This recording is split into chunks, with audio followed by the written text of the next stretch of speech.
मैं देखी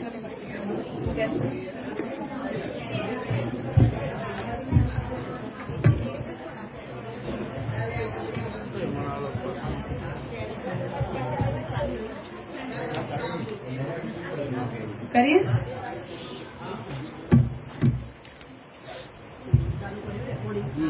तो પૂર્વ પક્ષનો જે પ્રથમ પક્ષ હતો કે મુક્તો પણ ભક્તિની આકાંક્ષા રાખે છે. હવે એ પુરુષોત્તમજીના વચનો ઉપર શ્યામુકેજીની ટીકા જોઈ રહ્યા છીએ. તત્ર તાવત સચ્ચિદાનંદ રૂપ બ્રહ્મણી. હવે અહીંયા સચ્ચિદાનંદ રૂપ બ્રહ્મમાં નિજાત્મરતિ વિસ્તાર રૂપ લીલાર્થમેવ પોતાની આત્મરતિના વિસ્તાર રૂપ લીલા માટે જ સ્વપ્રાદુર્ભાવિતાનામ નિખિલ વિવિધ નામ રૂપ કર્મણામ પોતે જ પ્રાદુર્ભૂત કરેલા જેટલા પણ અલગ અલગ પ્રકારના નામ રૂપ કર્મો છે એ સ્વોપાદાનકત્વેન ભગવાન સ્વયં જ એ બધા નામરૂપ કર્મોના ઉપાદાન પણ છે. પોતાના દ્વારા પોતે જેના ઉપાદાન બનાયેલા છે એવા સચ્ચિદ આનંદાંશાત્મકાનામ સચ્ચિદ અને આનંદના અંશરૂપ જડ જીવ ઈશ્વર રૂપાણામ અને એ સચ્ચિત અને આનંદમાંથી જડ જીવ અને અંતર્યામી એને પણ ભગવાન પ્રકટ કરે છે. તો જેમ સચ્ચિત આનંદમાંથી નામ રૂપ અને કર્મ પ્રકટ થાય છે એવી રીતે જડ જીવ અને અંતર્યામી પણ પ્રકટ થાય છે. તો જડ જીવ ઈશ્વર રૂપાણામ પરબ્રહ્મણા તેન તાદાત્મ્યમ હિ. તો નામરૂપ કર્મો સાથે અને જડ જીવ ઈશ્વર સાથે પણ પરબ્રહ્મ રૂપથી ભગવાનનું તાદાત્મ્ય છે. જેને ઐતદાત્મ્યમ ઇદમ સર્વમ સ આત્મા તત્વમસી ઇત્યેવમ આદિશ્રુતિ વચન સિદ્ધમ. અને આ વાત જગત ઐતદાત્મક છે અને એ આત્મા તે તું છે આ ભગવાન શાસ્ત્રના વચનોથી ભગવાનનું જળ જીવ અને અંતર્યામી સાથેનું તાદાત્મ્ય સિદ્ધ છે. તસ્માત બદ્ધ મુક્ત જીવો એના જ કારણે બદ્ધ જીવ હોય કે મુક્ત જીવ હોય બંનેમાં તયોનું બંધ મોક્ષ તો બદ્ધ જીવનું બંધન અને મુક્ત જીવોનો મોક્ષ એ તદ અવસ્થાપાદિકે શક્તિ. તો આ બદ્ધ થવું અને મુક્ત થવું આ પણ ભગવાન દ્વારા સ્થાપિત કરાયેલી શક્તિથી જ બદ્ધ જીવ પણ બંધાય છે અને મુક્ત જીવ પણ મુક્તિને પ્રાપ્ત કરે છે. તાભ્યાંચ જાતવ એમને પોતાના અધિકાર પ્રમાણે એટલે ભગવાન દ્વારા સ્થાપિત કરાયેલી શક્તિથી બંધ મળે કે મોક્ષ મળે જે કંઈ પણ થાય એમાં શોક મોહ તદ અભાવ ઇતિ સર્વમ ખલુ ઇદમ બ્રહ્મૈવ. તો એમાં એમને શોક થાય મોહ થાય કે શોક કે મોહનો મુક્તોને અભાવ ફીલ થાય. તો એ બંને સ્થિતિમાં બધું જ બ્રહ્મ છે એટલે સ્વલીલયા તથા તથા વિલસતી ઇતિ સિદ્ધાંત. તો ભગવાન પોતાની લીલાથી જ આ રીતે વિલાસ તાદાત્મ્ય ભાવથી કરે છે આ સિદ્ધાંત છે. તદ ઉત્તમ ભગવતા એવ અને આ વાત ભગવાને સ્વયં જ ભાગવતજીમાં કહી છે. બધો મુક્ત ઇતિ વ્યાખ્યા ગુણતો મેં ન વસ્તુતઃ. જીવનું બદ્ધ હોવું અને જીવનું મુક્ત હોવું આ બંનેની જે વ્યાખ્યા આપણે કરીએ છીએ એ ગુણતઃ છે વસ્તુતઃ નથી. એટલે કે ત્રિગુણથી બંધાવવું અને નિર્ગુણ હોવું બદ્ધ હોવું મુક્તિ હોવું આ પ્રાકૃત વ્યવસ્થાની અંદર એમનો બદ્ધ હોવું કે મુક્ત હોવું આ ગણના થઈ શકે છે. વસ્તુતઃ કોઈ બંધ કે મુક્ત હોતું જ નથી કોઈ દિવસ. ગુણસ્ય માયા મૂલત્વાત કેમ કે જે ત્રિગુણો છે એ માયાના દ્વારા પ્રકટ કરાયેલા છે. માયા એનું મૂળ છે. નમે મોક્ષો ન બંધનમ. તો ભગવાનને તો બંધ નથી અને મુક્તિ પણ નથી. શોક મોહ સુખમ દુઃખમ દેહાપત્તિ ચ માયા. શોક થવું મોહ થવું સુખ થવું દુઃખ થવું દેહ પ્રાપ્ત થવું આ બધું પણ માયા દ્વારા જ થાય છે. સ્વપ્નો યથા આત્મનઃ ખ્યાતિ સંસ્કૃતિ નતું વાસ્તવિક. જેમ સપનાની અંદર જ આપણને હું બંધાઈ ગયો એવું ફીલ થાય કે હું મુક્ત થઈ ગયો એવું આપણને ફીલ થાય. નતું વાસ્તવિક. તો આ પણ કોઈ વાસ્તવિક સ્થિતિ નથી. વિદ્યા વિદ્યે મમતનું વિદ્ધિ. વિદ્યા અને અવિદ્યા આ બંનેને મારા શરીર રૂપ જાણવા. ભગવાનમાં શરીરમાં રહેલી શક્તિ રૂપે જાણવા. આ વાતને રામાનુજો બહુ સ્પષ્ટ સિદ્ધાંત પ્રમાણે માને છે કે ચેત અને અચેત આ બંને ભગવાનના શરીર છે. જેમ આપણને આપણી આત્માની ઉપર સૂક્ષ્મ શરીર અને સ્થૂળ શરીર મળેલા છે એ રીતે. શરીરિણામ મોક્ષબંધકારી રામાનુજન એમણે જીવાત્મ સંબંધની જેમ આ માન્યું છે, આત્મદેહ સંબંધની જેમ માન્યું છે. તો વિદ્યા વિદ્યે મમતાનું વિદ્ધિ, વિદ્યા અને અવિદ્યાને ભગવાનના શરીર રૂપ જાણવા જોઈએ. રામાનુજના મતમાં જો આ જે ભગવાનના તનુ શરીર હશે તો પછી નિર્ગુણ બ્રહ્મની એ લોકો કેવી વ્યાખ્યા કરે છે? કેમ કે આ તો શરીરવાન થાય. તો જેમ આપણે એવું કહીએ છીએ કે શક્તિ ભગવાનની છે એ બધી પણ નિર્ગુણ શક્તિઓ જ હોય છે એવી રીતે. ભગવાન શક્તિથી નિર્ગુણ છે નહીં, ભગવાન અને ભગવાનની શક્તિઓ બંને નિર્ગુણ જ છે. બ્રહ્મના ધર્મો બ્રહ્મથી અલગ નથી, એટલે ધર્મો વાળા હોવું આ બ્રહ્મમાં સગુણતા નથી લાવતું. જેમ શંકરાચાર્યજી બ્રહ્મને સગુણ માની લે છે, તો મહાપ્રભુજી કહે છે કે બ્રહ્મના બધા ધર્મો, બ્રહ્મની બધી શક્તિઓ, અંશો બધું તદાત્મક હોવાને કારણે બ્રહ્મમાં સગુણતાની આપત્તિ નથી આવતી. ના ના બરાબર, પણ હું એમ કહું છું કે જેમ આપણે એમ સમજીએ છીએ કે નિર્ગુણ બ્રહ્મ સગુણ, મતલબ આપણે એમ તો કહીએ છીએ ને કે નિર્ગુણ જે બ્રહ્મ છે એ લીલા કરવા માટે આવા મનુષ્ય દેહ વગેરે ધારણ કરે છે, અવતારો ધારણ કરે છે, યદ્યપી કોઈ ભેદ નથી. એમ એ લોકો શું સમજશે? કઈ એવું જ સમજે છે નિર્ગુણ છે. હા, તો ભગવાન પોતાના ઉપર ચેત અને અચેત બે શરીરોને ધારણ કરીને નિત્ય સ્થિત છે. નારાયણ રામાનુજ સિદ્ધાંત પ્રમાણે પણ સ્વગત ભેદ માન્યો છે એમણે, જે મહાપ્રભુજી નથી માનતા. આપણે એમને શક્તિ માનીએ છીએ, ચિત્ત અને અચિત એ ભગવાનની જળ અને હા બ્રહ્માત્મિકા શક્તિઓ છે. એ શરીરની જેમ કિંચિત ભેદ માને છે, પણ એ જ્યાં સુધી અવ્યાકૃત હોય ત્યાં સુધી નિર્ગુણ છે. વ્યાકૃત થઈ જાય ત્યારે સગુણતા આવે છે. પણ ભગવાનની અંદર આનંદો બ્રહ્મેતિ વેજાનાથ એની જેમ તદાત્મક ચિત્ત અચિત શક્તિઓ નથી હોતી. ભગવાનથી કિંચિત વ્યતિરિક્ત રહીને જ નારાયણની નિત્ય સ્થિતિ છે, એવો સિદ્ધાંત છે. એટલે સ્વગત ભેદ માને છે. નારાયણ પરબ્રહ્મ છે.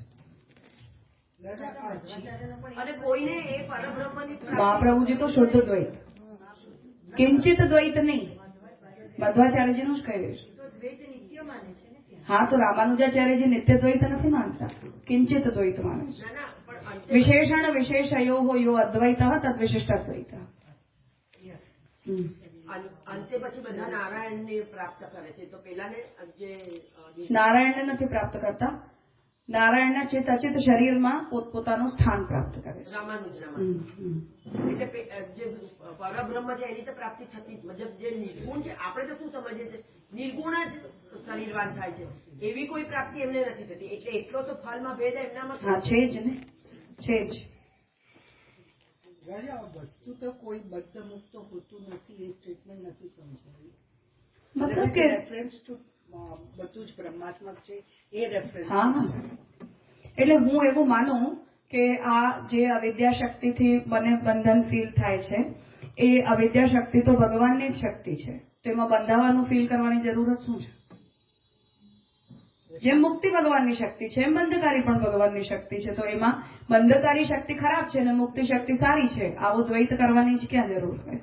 બંને શક્તિઓ ભગવત શક્તિ છે ને બંને એક સમાન રૂપથી છે. તો અમે બંધ છીએ તો પણ અમે તો ખુશ જ છીએ. એવું પછી બંધ મોક્ષ સમાન છે ને એના માટે.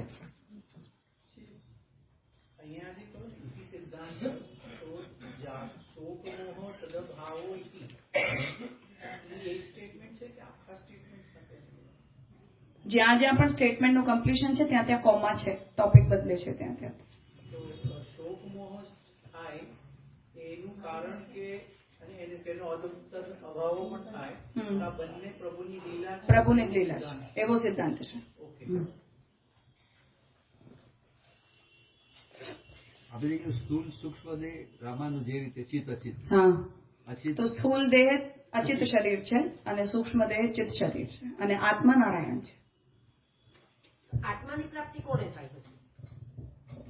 આ આત્મા મતલબ આપણે જે આપણું સ્ટ્રક્ચર થી કમ્પેર કરીને આપણને ઉદાહરણ આપી રહ્યા છે રામાનુજાચાર્યજી. એટલે મુક્તિમાં કોઈ રસ કે કોઈ આનંદ એવી કોઈ બધું હોય ને, બધું હોય. એમની મુક્તિમાં એવું બધું ખરું? જેમ હું કોઈને મારા હાથ ઉપર બેસાડું તો એને આનંદ ના આવે, એમ ભગવાને કોઈ જીવને પોતાના શરીરના કોઈ એક અંગમાં મોક્ષ આપ્યો તો એને આનંદ તો મળે ને ભગવાનનો. પણ એવું અદ્વૈત ના થાય જેવું આપણે કે ભગવાનમાં ઘૂસી જ ગયો કોઈ, એવું ના થાય કોઈ દિવસ. સાયુજ્ય ન થાય. સાયુજ્ય થાય તો એ ભગવાનની ચિત્તશક્તિમાં જ સાયુજ્ય થાય. ભગવાન પોતાના આનંદ ધર્મથી તો એમનો વ્યતિરેક નિત્ય છે, અન્વય નથી થતો એવો. ત્યાં નારાયણમાં સાયુજ્ય નથી. નારાયણમાં એવો મતલબ નારાયણમાં સાયુજ્ય, ચિત્ત શરીરમાં સાયુજ્ય થવું એ નારાયણનું જ સાયુજ્ય કહેવાય. પણ આપણે એવું કહીએ કે ચિત્ત અચિત્તને પણ ભગવાન પોતાનામાં લઈને ને એકદમ પૂર્ણ વિગ્રહથી જ બિરાજે, આવું કોઈ દિવસ ના થાય.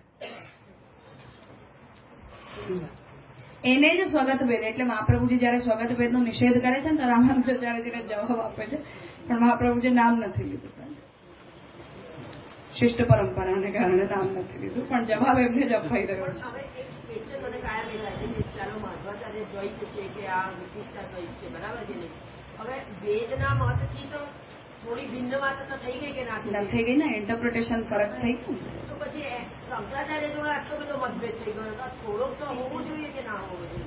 આમને પાછી મુક્તિ મળે છે, એ મુક્તિ કાઉન્ટેબલ છે. વૈષ્ણવ છે ને એટલે, ભક્ત છે ને એટલે. મહાપ્રભુજી ત્યાં ખાલી ભક્તિ જોઈ રહ્યા છે કે ગમે તેવો બ્રહ્મવાદ તમને સમજાય, યદ્યપિ ઉત્તમ સમજાય તો એ વેલ એન્ડ ગુડ, બહુ સારી વાત છે. પણ મધ્યમ અને કનિષ્ઠ અધિકારમાં પણ બ્રહ્મવાદ સમજાતો હોય તો પણ જો તમારામાં ભક્તિ પ્રકટ થાય તો ચાલી જશે. પણ તમે જેની ભક્તિ કરી રહ્યા છો એને તમે શાખારુદતી ન્યાય પ્રમાણે મિથ્યા બોલી ગયા, it is a big deal, very big deal. રાજસ ભક્તિ કહી રહ્યા. તો મહાપ્રભુજી ઉત્તમ બ્રહ્મવાદની અનુભૂતિ તાદાત્મ્યની અનુભૂતિ છે, જે મહાપ્રભુજીનો પોતાનો સિદ્ધાંત છે કે આ શ્રેષ્ઠ અનુભૂતિ છે. અને આ અનુભૂતિ વાળી ભક્તિ હોય તો બહુ જ સારી વાત છે, સોને પે સુહાગા વાળી વાત છે. પણ સામેવાળાના બધા જ દુર્ગુણો નેગ્લિજિબલ છે જો એ વૈષ્ણવ છે, જો એ ભક્ત છે. એ દ્રષ્ટિથી મહાપ્રભુજી ક્યારે પણ આ લોકોને નામ આપીને ને એમનો એવો સ્પષ્ટ ખંડન નથી કર્યો.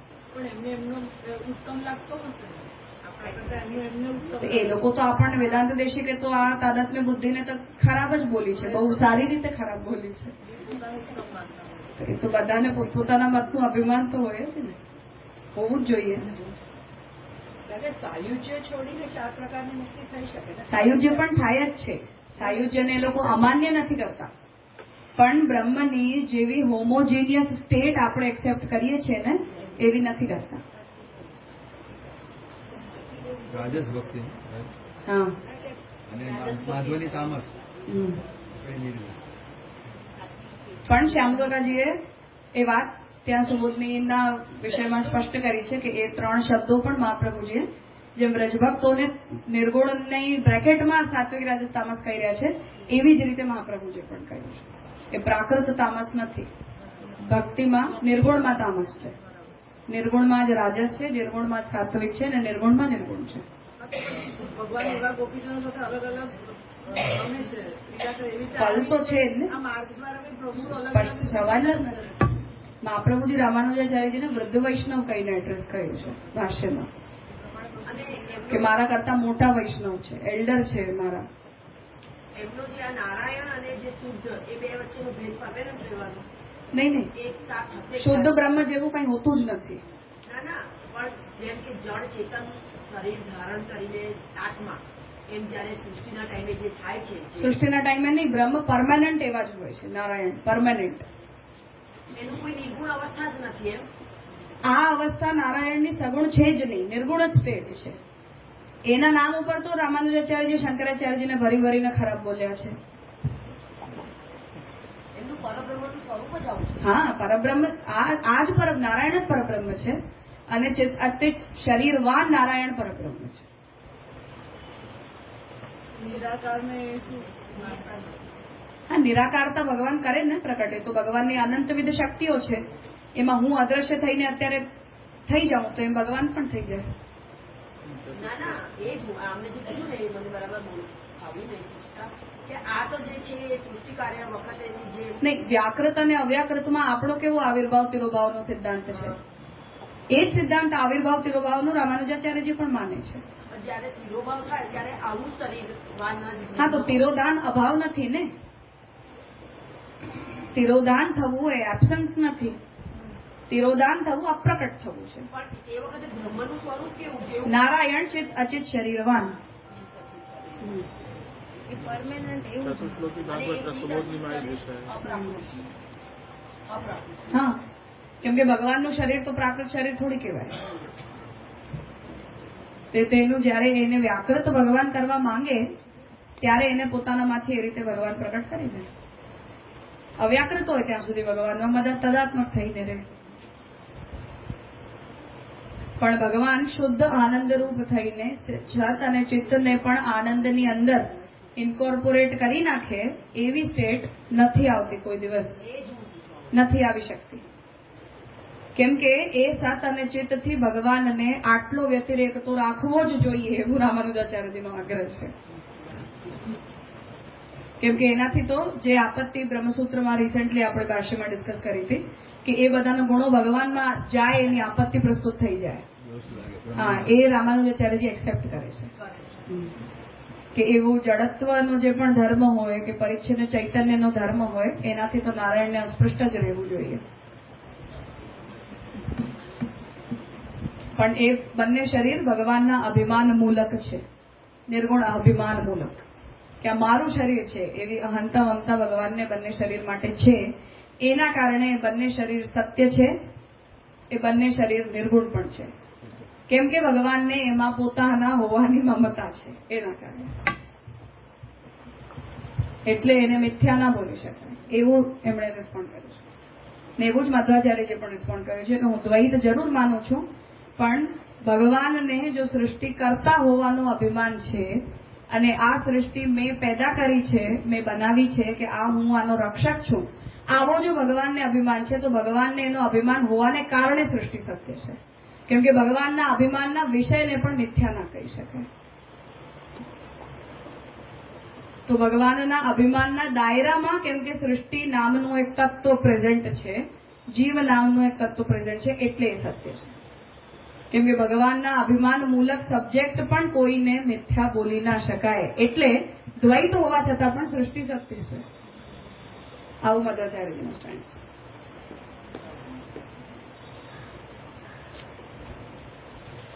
જે મહાપ્રભુજી સજાતીય, વિજાતીય અને સ્વગત 3 ભેદ ત્યાં મેન્શન કર્યા છે. એમાં રામાનુજાચાર્યજી સજાતીય અને વજાતીય ભેદનો તો ખંડન કરે છે, સ્વગતને માન્ય કરે છે. પણ મધ્વાચાર્યજી સજાતીય, વિજાતીય, સ્વગત 3 ભેદ માન્યા છે.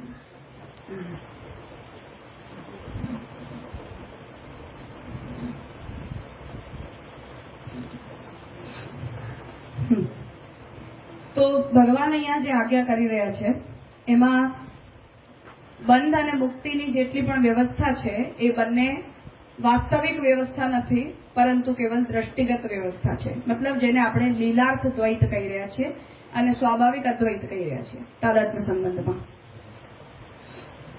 ઇતિ અત્ર. તો હા, વિદ્યા વિદ્ય મમતાનું વિધિ. તો વિદ્યા અને અવિદ્યા બંનેને મારા શરીરના રૂપમાં જાણવા જોઈએ. શરીરના મોક્ષબંધકારી આદ્ય માયાયામે વિનિર્મિતે. તો જે શરીરીઓને જે બંધ થાય છે એ અવિદ્યા શક્તિ દ્વારા થઈ જાય છે. પછી એ લોકોને મુક્તિ પ્રાપ્ત કરાવવા માટે વિદ્યા શક્તિ છે એ બંનેનું નિર્માણ મેં પોતાની માયા દ્વારા કર્યું છે. એકસ્યૈવ મમ અંશસ્ય જીવસ્યૈવ. અને આ બંને શક્તિઓથી બંધ કેવલ મારા અંશરૂપ જીવને થાય છે. એટલે જગતની અંદર આ બંને શક્તિઓનું કાર્ય નથી પ્રગટ થતું. બંધો અસ્ય અવિદ્યા. અને એ અંશરૂપ જે ભગવાનનો જીવ છે એને આ અવિદ્યા દ્વારા બંધ થાય છે. અનાદિ વિદ્યાયા ચ તથા ઇતરઃ. અને પછી મુક્તિ જે છે એ આવી અનાદિ વિદ્યા શક્તિ દ્વારા થાય છે. ઇતિ અત્ર. તો ભગવાનના જે વચનો છે એનાથી આ પ્રકારનું તાદાત્મ્ય સિદ્ધ થાય છે કે બંધ અને મુક્તિની પણ વ્યવસ્થા કેવલ લીલાર્થ છે, કોઈ વાસ્તવિક રીતે જીવની અંદર આવું કંઈ પણ થતું નથી. ઇહ આનંદાંશ તિરોદાન પ્રયુક્તેન વિદ્યાશક્ત્ય સંબંધેન. તો આ રીતે આનંદાંશના તિરોધાનથી પ્રયુક્ત વિદ્યાશક્તિથી સંબંધ થયેલા ભગવાન અંશી સ્થિતાયાહ, જે ભગવાન અંશી રૂપે સ્થિત રહેલા છે એવા અનાદ્ય વિદ્યાશક્તે અંશેષુ અનુગમેન ચ, તો એ અનાદિ જે વિદ્યાશક્તિ અવિદ્યાશક્તિ છે એનાથી પોતે તો દૂર રહે છે અંશી હોવાને કારણે, અને પોતાના અંશમાં એમનું અનુગમન કરાવે છે. એટલે પોતાની શક્તિઓને એવું કહે છે કે તું આની પાછળ જા, જીવોની પાછળ તમે જાઓ, મારાથી દૂર રહેવાનું. એ રીતે ભગવાનનો નથી કરતી. અનુગમન શબ્દ મતલબ હું એમ તો મસ્ત છે. ભગવાન આપણે શ્યામ વખત જે કહી રહ્યા છે કે ભગવાન પોતાની માયા શક્તિ એવું કહે છે કે આ મારો અંશ જીવ છે, તમે આની પાછળ જાઓ, મારાથી દૂર રહો. તો અંશેષુ અનુગમેન ચ સ્વલીલયા, પોતાની લીલાથી પ્રાદુર્ભાવિતેષુ ચિદન સ્વરૂપ જીવેશુ એવા, તો પોતાની લીલા કરવાની ઈચ્છાથી જ્યારે ભગવાન પોતાના જ અંશના જીવના રૂપમાં આવિર્ભૂત થાય છે ત્યારે બંધ ઇતિ, તો એ બંધ કહેવાય છે. બદ્ધ મુક્તાવસ્થે ન અંશીની, બદ્ધ અને મુક્ત આ બંને અવસ્થાઓ અંશી રૂપ ભગવાનની અંદર નથી હોતી. તદ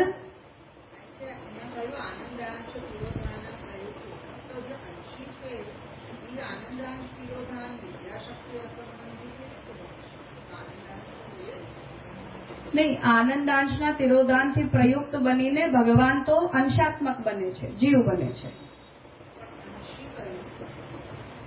આનંદાંશ તિરોધાન પ્રયુક્તેન વિદ્યાશક્તિ અસંબંધેન અંશી સ્થિતાયાહ, તો ભગવાન એક રૂપથી આનંદાંશને પ્રકટ રાખે છે, એક રૂપની અંદર આનંદાંશનું તિરોધાન કરે છે, પછી વિદ્યાશક્તિ અને અવિદ્યાશક્તિથી અંશી રૂપથી બંધાતા નથી અને અંશ રૂપોની પાછળ એનું અનુગમન કરાવડાવે છે.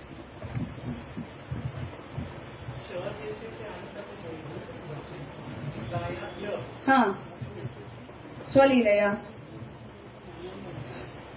તો ચિદંશ રૂપ જીવેશુ એવ બંધ ઇતિ બદ્ધ મુક્તાવસ્થે ન અંશીની, તો બદ્ધ અને મુક્તની આ બંને અવસ્થાઓ અંશી રૂપ ભગવાનમાં નથી હોતી. તદ હેતુ રૂપે ચ વિદ્યા અવિદ્યે, હવે બદ્ધ અને મુક્ત અવસ્થાના હેતુ રૂપ વિદ્યા અને અવિદ્યા છે એ અંશીનઃ તનુ રૂપે શક્તિ, અંશી રૂપ ભગવાનની શરીરના રૂપમાં ભગવાનની શક્તિઓ છે. જેમ આપણા હાથની શક્તિ છે, પગની શક્તિ છે, એવી રીતે. તો અંશીનઃ તનુ રૂપે શક્તિ તદ પ્રકાશાવરણ રૂપે, જેમ આપણે દીવો હોય એના પ્રકાશનું એક આવરણ એની ચારે બાજુ હોય, એવી રીતે ભગવાનની વિદ્યા અને અવિદ્યા શક્તિનો એક ભગવાનની બાજુમાં એક ઘેરો છે. જેમ રામાનુજાચાર્યજી કહે છે કે જેમ આપણી આત્માએ શરીર પહેર્યું હોય કોઈ, એવી રીતે ભગવાન જે છે એના પ્રકાશની બાજુમાં આનું અવિદ્યા અને અવિદ્યા શક્તિનું એક આવરણ બની જાય છે, જેમાં ભગવાન પોતાની જાતને છુપાવી દે છે. હા, એટલે જ મેં કહ્યું કે જેમ આત્માની ઉપર શરીર આવી જાય, શરીરનું આવરણ આવી જાય, આત્મા નથી દેખાતી, શરીર દેખાય છે, એમ વિદ્યા અને અવિદ્યા શક્તિ એક પ્રકાશના આવરણની જેમ ભગવાન પોતાની ઉપર ઓઢી લે છે, જેના કારણે ભગવાનનું પીતાંબર માયારૂપ કહેવાય છે. તો વસ્ત્ર પહેરીએ આપણે, આપણું શરીર ઢંકાઈ જાય, એમ ભગવાન પીતાંબર ઓઢે પોતાના શરીરને છુપાવી દે કે મારું શરીર તમે ના જુઓ, તો પછી આપણને ભગવાન ઓળખાતા બંધ થઈ જાય. તો શક્તિ તદ પ્રકાશાવરણ રૂપે તાભ્યામ શક્તિભ્યામ હિ, હવે આ બંને શક્તિઓમાં જ સચ્ચિદાનંદ રૂપ નિજાંશિનો હિ સકાશાત, સચ્ચિદાનંદ રૂપ પોતાના અંશ એટલે સચ્ચિત અને આનંદનો અંશ અંતર્યામી છે. તો એની સાથે અંશાનામ અભેદ ભેદાન્યતર બુદ્ધિ, હવે એ અંશી રૂપથી તો ભગવાન સ્વયં છે અને એમનો પણ એક અંશ ભગવાન અંતર્યામી તરીકે જીવાત્માની સાથે મોકલે છે, અને જેમાં તિરોહિત થયેલું છે આનંદ, એવો જીવાત્મા એ ભગવાનનો અંશ છે. તો એ બધા અંશોમાં અભેદ ભેદ અન્યતર બુદ્ધિ, તો હવે એની અંદર ભગવાનની સાથે જીવાત્માનો અભેદ પણ છે અને ભગવાનની સાથે જીવાત્માનો ભેદ પણ છે, એ પ્રકારની બુદ્ધિ. તાભ્યામ જીવે અંશીના સહ, એ બધા જ જીવોને પોતાના અંશી ભગવાનની સાથે સ્વ તાદાત્મ્યસ્ય, કેમ કે ભેદ સહિષ્ણુ અભેદ એ જ તાદાત્મ્ય છે. તો પૂર્ણ અભેદ તાદાત્મ્ય નથી, પૂર્ણ ભેદ પણ તાદાત્મ્ય નથી. તો ભગવાન એવી અન્યતર બુદ્ધિ રાખે છે કે હું ભગવાનની સાથે જોડાયેલો છું પણ અને હું ભગવાનથી અલગ પણ છું. એ પ્રકારની બંને બુદ્ધિઓ જીવાત્માને પોતાના અંશીની સાથે રહે છે. તો અંશીના સહ સ્વ તાદાત્મ્યસ્ય, તો પોતાના તાદાત્મ્યનું ભગવત ક્રીડૈક પ્રયુક્ત સ્વાવિર્ભાવસ્ય, પોતાના તાદાત્મ્યનો અનુભવ ભગવાન કેમ કરાવે છે? કેમ કે ભગવાન કેવલ પોતાની ક્રીડા માટે પ્રયુક્ત છે. પોતાની ક્રીડા માટે જ ભગવાન આ તાદાત્મ્યને યુઝ કરવા માંગે છે. જીવ ભાવાપન્ન થાય પછી એવું ક્યાં જીવને તાદાત્મ્ય ફીલ થાય છે, અનુભૂત થાય છે? જેમાં અત્યારે આપણને માને ખબર પડી ગઈ કે હું અંશ છું. સમજના લેવલે. હા, તો તમને ભેદ અને અભેદ બંને બુદ્ધિ છે ને અત્યારે. એ રીતે કહી રહ્યા છે. હા, કે જીવાત્માને ભગવાન આ બંને રીતે ટ્રીટ કરે છે કે હું ભગવાન સાથે એક પણ છું અને હું ભગવાનથી અલગ પણ છું. એવી અન્યતર બુદ્ધિ આપણને હંમેશા રહે છે ભગવાનની સાથે. સોરી, આગળની લાઈનમાં જે પૂછ્યું હતું ને કે આનંદના સ્થિરોધાન પ્રયુક્ત વિદ્યાશક્તિ અસંબંધી અંશી સ્થિત આવ્યા, એટલે એ તો ખાલી અંશી સ્થિત છે એ રીતે જ કહી રહ્યા છે. હા, આનો કોઈ કનેક્શન નથી ને? ના ના ના, એની સાથે રિલેટ નથી કરી. આગળની વિભક્તિઓ સાથે એનું કનેક્શન. એટલે આ ભેદ અને અભેદની વૃત્તિ કાંઈ સમજના લેવલ પર જ છે. હા, જીવાત્માને હું ભગવાનમાંથી આવ્યો છું એવું પણ લાગે અને હું ભગવાનથી અલગ પણ છું એવું પણ લાગે, બંને લાગે. પણ એન્ડ સુધી સમજના લેવલ પર જ છે. અનુભૂતિ થાય ત્યારે થાય, ત્યાં સુધી તો બંને બુદ્ધિ ભેગી જ ચાલે, જેવી આપણા બધાની અત્યારે ચાલે છે એવી રીતે. આ બધો વિષય દાદાને સમજાવવા હમણાં ઉપાડ્યો. મુક્તિને એક્સપ્લેન કરવા. અત્યારે આ જે દાદાને બતાવ્યું કે અંશીમાં જે હતું એને કીધું મારે અંશની પાછળ જા, અને પછી આવી રીતે આપણે ઓબ્ઝર્વ કરીએ છીએ એ પોઈન્ટ સમજવાનું દાદા બંધ અને મુક્તિની વ્યવસ્થા સમજવાનું કે ટેકનિકલી પૂર્વ પક્ષીની પ્રોબ્લેમ એ છે કે એવું કહી રહ્યો છે કે મુક્ત જીવોમાં ક્યાંથી અભિલાષા થાય. હવે આ સિદ્ધાંત પ્રમાણે પહેલી વાત તો કે બંધ મુક્તિ જેવી કોઈ વ્યવસ્થા બચી જ નહીં. ભગવાને ઈચ્છ્યું તો મુક્ત છો, ભગવાને ઈચ્છ્યું તો તું બદ્ધ છો. તો મુક્તોને પણ ભગવાન પાછા પૃથ્વી ઉપર મોકલી દે છે કે જાઓ હવે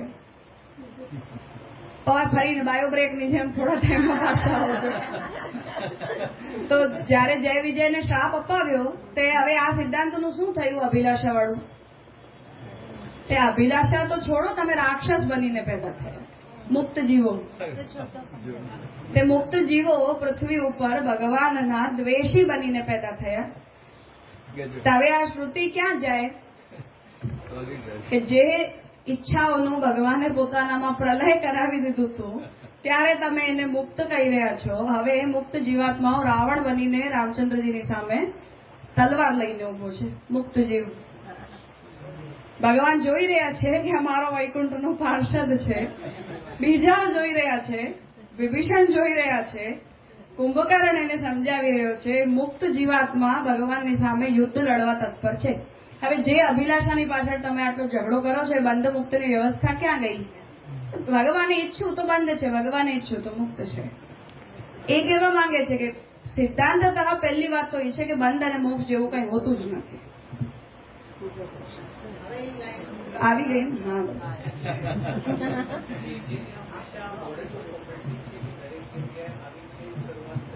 તમારા વિચારનું ફોર્મેટ જ આપવું જોઈએ. તાદાત્મ્યથી જ બધું ચાલે ગાડો.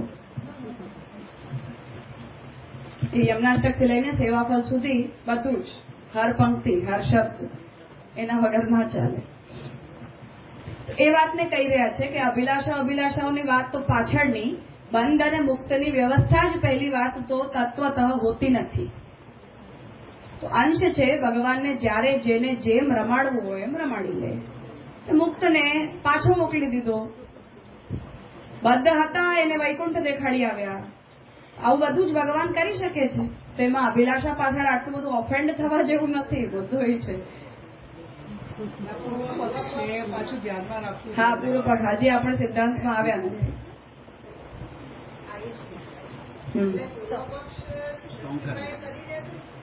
હા હા, ઈશ્વર ઈચ્છા સર્વોપરી છે. અત્યારે આપણે સિદ્ધાંત નથી સમજવાનું. પૂર્વ પક્ષી આર્ગ્યુ કરે છે એ જ આપણે ચાલી રહ્યા છીએ. તો તાભ્યામ જીવે અંશિના સહ સ્વ તાદાત્મ્યસ્ય ભગવત ક્રીડાઈક પ્રયુક્ત સ્વાવિર્ભાવસ્ય. તો હવે પોતાના સાથે જે જીવનો તાદાત્મ્ય છે એવા જીવને ભગવાન પોતાની ક્રીડા માટે જ યુઝ કરે છે. તો ભગવત ક્રીડૈક પ્રયુક્ત સ્વાવિર્ભાવસ્ય, તો પોતાની ક્રીડાને ફૂલફિલ કરવા માટે તો ભગવાન એ રૂપથી આવિર્ભૂત થયા છે, જીવ રૂપેણ આવિર્ભૂત થયા છે. એમાં ધ્રુવ સ્મૃતિ વિસ્મૃતિ અન્યતરે, હવે એ જીવની અંદર સ્મૃતિ પણ હોય છે, પૂર્ણ સ્મૃતિ પણ હોય છે, વિસ્મૃતિ પણ હોય છે. એવું બધું જ ભગવાન જેટલા પણ જ્ઞાનના પ્રકારો છે એ બધા જ જ્ઞાનના પ્રકારોને પોતાની ક્રીડામાં યુઝ કરવા માટે પેદા કરે છે. તો ચૈતન્યનો અંશ છે એટલે જ્ઞાનનો અંશ છે. હવે જે બ્રહ્મનું જ્ઞાનનો અંશ, બ્રહ્મનો જે જ્ઞાન છે એની અંદર આવા કોઈ અપ એન્ડ ડાઉન્સ નથી હોતા, નિત્ય જ્ઞાન છે. જે જીવ ભગવાનનો અંશ છે હવે એની અંદર સ્મૃતિ પણ છે, વિસ્મૃતિ પણ છે, અન્યથા સ્મૃતિ પણ છે, અપોહન પણ છે. એવા જ્ઞાનના જેટલા પણ પ્રકારો છે એ બધા જ જ્ઞાનના પ્રકારો આની અંદર જનરેટ થઈ જાય છે. શેના માટે? ક્રીડૈક પ્રયુક્ત. તયોઃ વિસ્મૃત્યા, કેમ કે ભગવાનમાં તો સ્મૃતિ નિત્ય હોય છે ને. ભગવાન માટે કહી રહ્યા છે કે ભગવાનની અંદર ધ્રુવ સ્મૃતિ છે, નિષ્ઠ છે. તયોઃ વિસ્મૃત્યા, હવે આપણે જયારે એને ભૂલી જઈએ, જીવાત્માની અંદર ભગવાન એને વિસ્મૃત કરાવી દે ત્યારે અંતઃકરણ પ્રાણ ઇન્દ્રિય અધ્યાસઃ, ત્યારે આપણી અંદર એ બધા અધ્યાસો ઉત્પન્ન થઈ જાય. તજ્જન્યા સુખ દુઃખ શોક વિમોહાત્મિકા સ્વપ્નોપમા સંસ્કૃતિ અપી, હવે એનાથી ઉત્પન્ન થનારા સુખ દુઃખ શોક મોહ સ્વપ્ન વગેરે જેને આપણે સંસાર કહીએ છીએ, એ સંસ્કૃતિ સંસાર પણ ચિદંશ જીવસ્યૈવ, એ સંસાર પણ જીવનો છે. જેને સત્પ્રકરણના પ્રારંભમાં જ મહાપ્રભુજીએ કહી દીધું કે વિષય અને વિષયતા બે અલગ અલગ વસ્તુ છે. તો જગત ભગવાનનું કાર્ય છે અને સંસાર જીવ ઉચ્યતે. તો ચિદંશસ્ય એવ ઇતિ એતત સર્વં સ્ફુટમેવ, આ બધી વાત આપણને, આ પ્રક્રિયા આપણને સ્પષ્ટ હોવી જોઈએ કે આ રીતે જીવાત્માને સંસાર મળે છે, આ રીતે જીવાત્માને અવિદ્યા પ્રાપ્ત થાય છે. તદેતદ નિબંધેપી, આ વાત નિબંધમાં પણ મહાપ્રભુજીએ કહી છે. તદ ઈચ્છા માત્રતઃ તસ્માત બ્રહ્મભૂતાંશ ચેતના, ભગવાનની ઈચ્છા માત્રથી બ્રહ્મના અંશભૂત જીવાત્માઓ સૃષ્ટિયાદૌ નિર્ગતા સર્વે, સૃષ્ટિમાં શરૂઆતમાં જ જેને ભગવાને પોતાના અંશના રૂપમાં પેદા કર્યા હતા એ બધા વિસ્ફુલ્લિંગા ઇવ અગ્ને હેતુ સદંશેન જડા અપી, જેમ વિસ્ફુલ્લિંગ અગ્નિમાંથી ચિનગારીઓ પ્રકટ થાય એમ સૃષ્ટિના આદિકાલમાં ભગવાને પોતાના અંશભૂત જીવાત્માઓને પ્રકટ કરી હતી. સદંશેન જડા આપી, અને પોતાના સદંશમાંથી જળ પદાર્થોને પણ ભગવાને પ્રકટ કર્યા હતા. આનંદાંશ સ્વરૂપેણ સર્વાંતર્યામી રૂપેણ, અને આનંદના અંશના રૂપમાં આદિકાલમાં જળ જીવ અને અંતર્યામી ત્રણેય ભગવાનથી પ્રકટ છે. સચ્ચિદાનંદ રૂપેશુ પૂર્વયોહો અન્ય લીનતા, હવે આ જેટલા પણ છે એ બધાનું સચ્ચિદાનંદના અંશરૂપ હોવાને કારણે તો બધા ભગવદ રૂપ છે. વિદ્યા વિદ્યે હરેહ શક્તિ તે જીવસ્યૈવ ન અન્યસ્ય, હવે ભગવાનને અભેદ નથી રાખવો કે બધા મદરૂપ થઈને ભગવદ રૂપ થઈને રહે તો લીલા તો ચાલે નહીં, એટલે ભગવાન હવે પોતાની વિદ્યા અને અવિદ્યા શક્તિઓનો ઉપયોગ કરવાની ઈચ્છા પ્રકટ કરે છે. તો વિદ્યા અને અવિદ્યા આ બંને ભગવાનની શક્તિ છે. તે જીવસ્યૈવ, હવે આ બંને શક્તિઓ જીવ ઉપર કામ કરે છે, ભગવાન ઉપર કાર્ય નથી કરતી. સ્વરૂપ અજ્ઞાનમ એકમ હિ પર્વમ, હવે એના પર્વો પછી મહાપ્રભુજીએ સત્પ્રકરણનો જ વિષય છે ત્યાં ગણાવ્યા છે કે સ્વરૂપ જ્ઞાનથી લઈને દેહેન્દ્રિયાસવો અંતઃકરણમ એશામ હિ ચતુર્ધા અધ્યાસઃ ઉચ્યતે. તો સ્વરૂપ જ્ઞાન એ પાંચમો જે પ્રમુખ કે આપણે પોતાના સ્વરૂપને ભૂલી ગયા અને એના સાથે જોડાયેલા 4 અધ્યાસ છે એ જીવાત્માને પ્રાપ્ત થાય છે. પંચ પર્વાતુ અવિદ્યા ઇયમ યદ બધ્ધો યાતિ સંસ્કૃતિમ, આ 5 પર્વો વાળી અવિદ્યા શક્તિથી જ્યારે જીવ બદ્ધ થાય છે ત્યારે એને સંસાર મળે છે. વિદ્યા અવિદ્યા નાશેતુ, વિદ્યા દ્વારા જ્યારે અવિદ્યાનો નાશ થાય છે ત્યારે જીવો મુક્ત ભવિષ્યતિ, એ જીવ મુક્ત થઈ જશે. ઇતિ પ્રતિપાદ્ય, આ પ્રકારની વ્યવસ્થા બતાવીને ચિદંશાનામ અવિદ્યા સંબંધ નિવર્તિકાયા વિદ્યાયા સ્વરૂપમ, આ રીતે અવિદ્યાના સ્વરૂપને સમજાવીને ચિદંશો અવિદ્યાના સંબંધથી નિવૃત્ત થઈ શકે એવી વિદ્યાના સ્વરૂપનું નિરૂપણ મહાપ્રભુજીએ કર્યું છે. વૈરાગ્યમ સાંખ્ય યોગૌ ચ તપો ભક્તિ ચ કેશવે પંચ પર્વાતિ વિદ્યા યમ.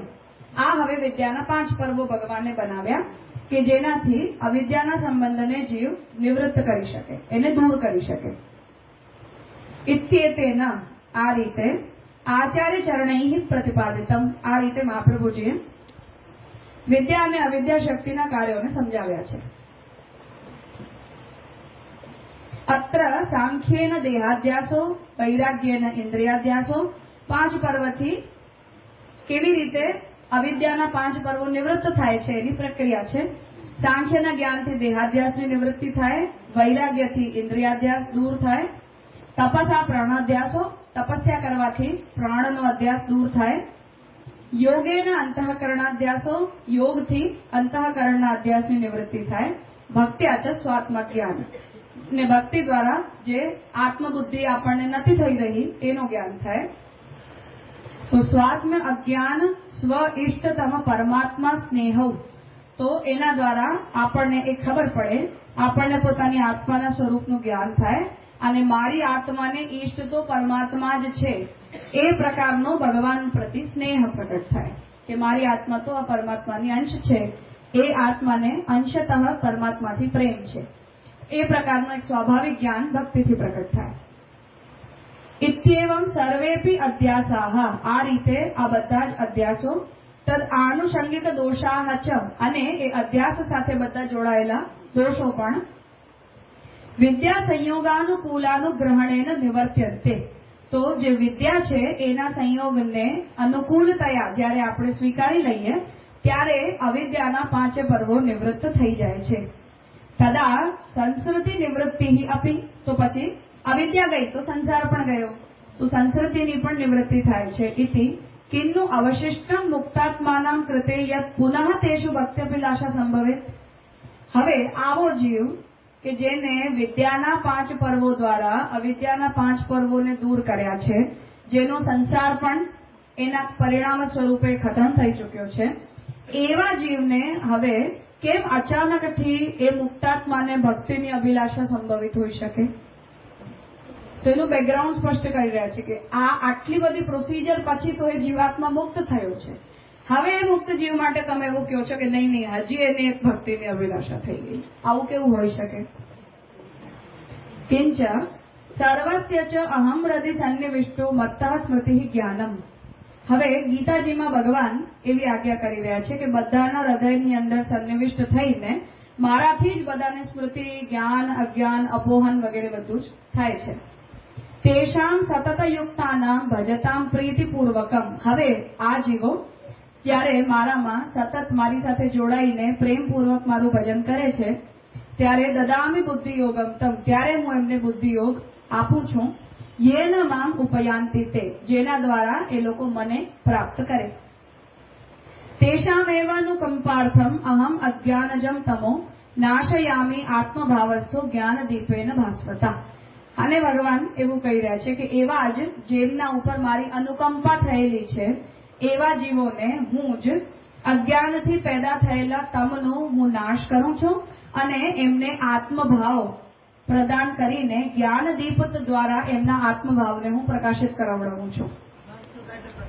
પ્રકાશિત કરું સૂર્યની જેમ.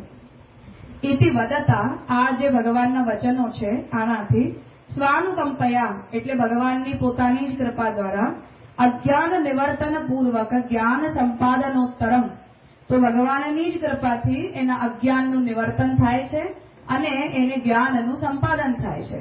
તો અજ્ઞાનના નિવર્તન પૂર્વક જ્યારે જ્ઞાનનું સંપાદન થઈ જાય એના પછી દિવ્યામ સંપત્તિ વિમોક્ષાય, તો ભગવાનની સંપત્તિ રૂપ, દૈવી સંપત્તિ રૂપ જે ભગવાનની મુક્તિ શક્તિ છે એ મુક્તિ શક્તિ દ્વારા એમને મુક્તિ માટે જાતાનામ પ્રીત્યા, તો જ્ઞાનથી જ્યારે એમને આત્મભાવ પ્રકટ થાય તો આત્મભાવથી એમને દૈવી સંપત્તિ રૂપ મોક્ષ પ્રાપ્ત કરવાની ઈચ્છા પ્રકટ થાય, જેનાથી એમનામાં પ્રેમ પ્રકટ થાય કે હવે મને આ મારી આત્મા જે પરમાત્માથી પ્રેમ કરે છે એ જીવાત્માને મારે પરમાત્માની પ્રાપ્તિ કરાવવી છે, એવી ઈચ્છા એના હૃદયમાં પ્રકટ થાય.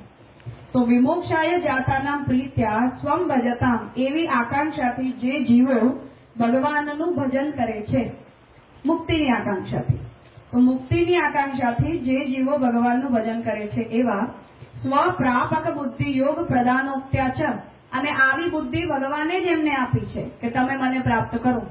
તો સ્વપ્રાપક એટલે પોતાને પ્રાપ્ત કરાવનારી બુદ્ધિ યોગ પ્રદાનોક્ત્યા, એને પ્રદાન કરવાનું જે ભગવાને સ્વયં ગીતાજીમાં કહ્યું છે એનાથી ચ મુક્તયે, મુક્તિ માટે, ભગવત સમીપ ગમનૌપયિકસ્ય, ભગવાનની હું નજીક જાઉં એ પ્રકારની, બુદ્ધિયોગસ્યૈવ, એ પ્રકારનો બુદ્ધિયોગ, અભિલાષાર્હતા ભગવતાભિદ્યોતિતા, અને મારા દ્વારા થયેલી અનુકંપાથી, વિદ્યાશક્તિથી, જ્ઞાનથી એની એ જીવની અંદર મને પ્રાપ્ત કરવાની ઈચ્છા પ્રકટ થાય છે. આવું ભગવાને સ્વયં જ કહ્યું છે. નતુ ભક્તે હોય એથી વિસંગતમ એવો બાતી, તો ભક્તને ઈચ્છા નથી થતી, ભગવાનને ઈચ્છા થાય છે કે આ જીવ મને પ્રાપ્ત કરે. તો વિસંગતમ એવો બાતી, તો ભક્તને આવી આકાંક્ષા નથી થતી, ભગવાનને એવી આકાંક્ષા થઈ જાય છે કે આ જીવને આત્મબોધ કરાવીને, એને પોતાની આત્માનો પરિચય કરાવડાવીને, આત્મભાવને સૂર્યની જેમ પ્રકાશિત કરાવડાવીને હું એની અંદર મને પ્રાપ્ત કરવાની અભિલાષા પેદા કરું. હા, જીવને નથી થતી, ભગવાનને એવી ઈચ્છા થાય છે. ભગવત સમીપ ગમનૌપયિકસ્ય, ભગવાનની નજીક જવાના ઉપાય રૂપ બુદ્ધિયોગ. યોગ્યતા.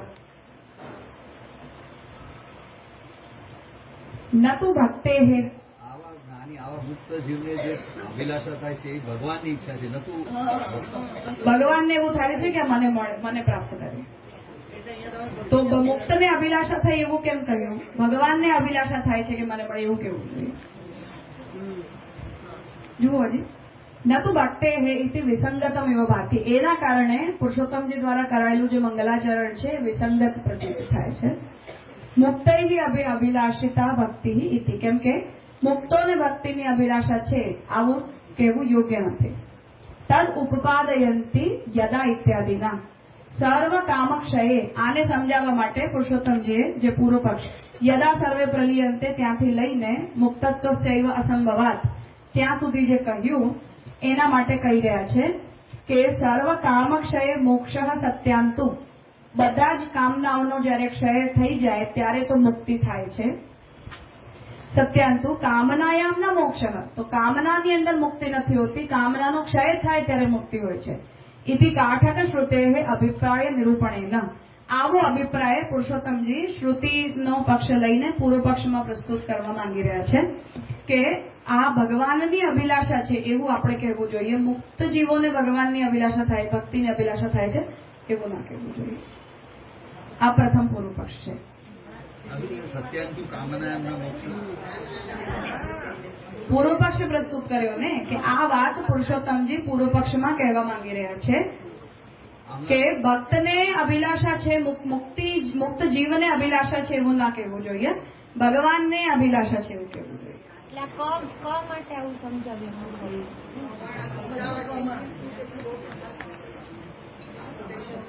ગીતાજીના વચનમાં ભગવાન એવું કહી રહ્યા છે કે બધા જ જીવની અંદર હું જ્ઞાન રૂપથી પ્રવિષ્ટ થાઉં છું, પછી એમના હૃદયની અંદર સ્મૃતિ, અસ્મૃતિ વગેરે જેટલા પણ જ્ઞાનના પ્રકાર છે એને હું જનરેટ કરું છું. પછી જે જીવ મને પ્રાપ્ત કરે એવી મારી આકાંક્ષા હોય એ જીવની અંદર રહીને હું એને સારો બુદ્ધિયોગ પ્રદાન કરું છું. જે બુદ્ધિયોગ જ્ઞાનયુક્ત હોય એ બુદ્ધિયોગથી એ જીવને મને પ્રાપ્ત કરવાની આકાંક્ષા પ્રકટ થાય છે. તો હવે અહીંયા જે ભગવાન આજ્ઞા કરી રહ્યા છે એમાં ભગવાન તો પોતાના તરફથી કહી રહ્યા છે ને કે હું એ જીવની અંદર રહીને એને બુદ્ધિયોગ આપું છું અને પછી એની અંદર મને પ્રાપ્ત કરવાની આકાંક્ષા પ્રકટ કરાવડાવું છું. તો ગીતાજીનું જે આ વચન છે એના દ્વારા તો ભગવાન જીવની અંદર જ્ઞાન રૂપે પ્રવિષ્ટ થઈને પોતાની પ્રાપ્તિની આકાંક્ષા પ્રકટ કરાવડાવે છે. એટલે મુક્ત જીવને આકાંક્ષા થાય છે એવું નહીં, ભગવાનને આકાંક્ષા થાય છે એવું કેવું. આવો એનો પૂર્વ પક્ષ છે મારી એટલી જ ખબર પડે કે મુક્ત જીવોની કામનાઓનો પ્રલય આવે છે એટલે એમને મુક્તિની કામના ના હોવી જોઈએ, પણ આનો આગળ આ છે આ ટીકામાંથી ખબર અને આ પ્રમાણ વચનનો અર્થ હોવો પડશે. હા, એટલે આખું મોક્ષ એટલે એવું કંઈ હોતું જ નથી. બંધન મોક્ષ એ બધી ભગવાનની શક્તિ જ કામ કરી રહી છે. હા. ભગવાનની ઈચ્છામાં જ આ બધું ચાલી રહ્યું છે. એટલે ભગવાનને જ મોક્ષની આવી કામના એટલે ભગવાન જ જીવની અંદર એવી ઈચ્છા પ્રકટ કરાવડાવે છે કે આ જીવ મને મળે, મને પ્રાપ્ત કરે. એવું કીધું ને રાજા કે બધને મોક્ષ એક બોલો. આ જે છેલ્લું આપ્યું આપે કે ભગવાનની આવી અભિલાષા છે કે મુક્તોમાં આવું અભિલાષા થાય કે એનામાં ભક્તિ થાય ને મને મેળવે, રાઈટ?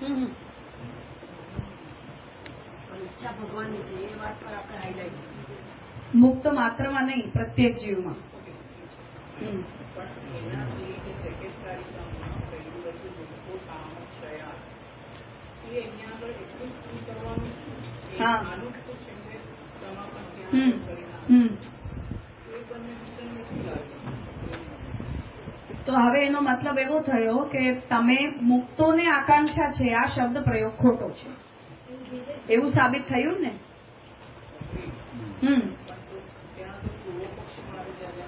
આ તો પૂર્વ પક્ષી તો બોલી રહ્યો છે કે મુક્ત જીવોને અભિલાષા ભક્તિ પ્રાપ્ત કરવાની છે એવું જે પુરુષોત્તમજી કહી રહ્યા છે વિસંગત છે એવું તો સિદ્ધ થયું ને.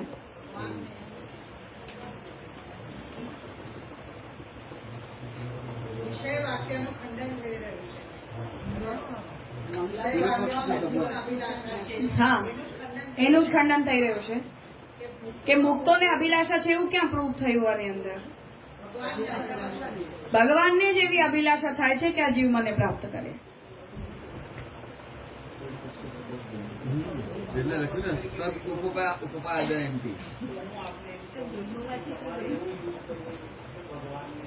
હા હા So that means કે મારો પૂર્વ પક્ષ જે આવી રહ્યો છે that is on your statement of કે ભક્તોને અભિલાષા થાય છે. હા So you should not use that.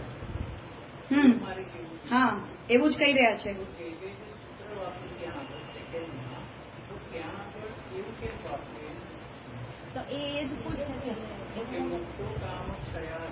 હા તો મુક્તોને આકાંક્ષા નથી હોતી આ વાત બરાબર છે કે એમની ભગવાનને આકાંક્ષા થવી જોઈએ એવું તો કેવું જોઈએ ને આપણે. તો ત્યાં ભગવાનની ઈચ્છાથી આવું કામ છે. તો એ તો સિદ્ધાંત થઈ જશે ને. હા અગ્રી છે. સી એઝ અ પૂર્વ પક્ષ એ પ્રેઝન્ટ પૂર્વ પક્ષથી તમે પ્રેઝન્ટ કરી રહ્યા છો પણ પૂર્વ પક્ષી બનીને તમે મહાપ્રભુજીના સ્ટેટમેન્ટને એમના અગેન્સ્ટ યુઝ કરી રહ્યા છો. હા સૂત્રાર્થમાં જ્યારે હું લખું તો પછી એ આ સ્ટેટમેન્ટ સંગ્રહકારિકાના રેફરન્સથી સેકન્ડમાં એ હું સમજી ગઈ પણ એ સંગ્રહકારિકા પુરુષોત્તમજીએ જે ગદ્યાત્મક પૂર્વ પક્ષ લખ્યો છે એનો સંગ્રહ છે. તો મુક્તવ કામક્ષયાત આ તો પૂર્વ પક્ષ છે કે મુક્તોની અંદર કામનાઓનો ક્ષય થઈ જાય તો એ મુક્ત કહેવાય.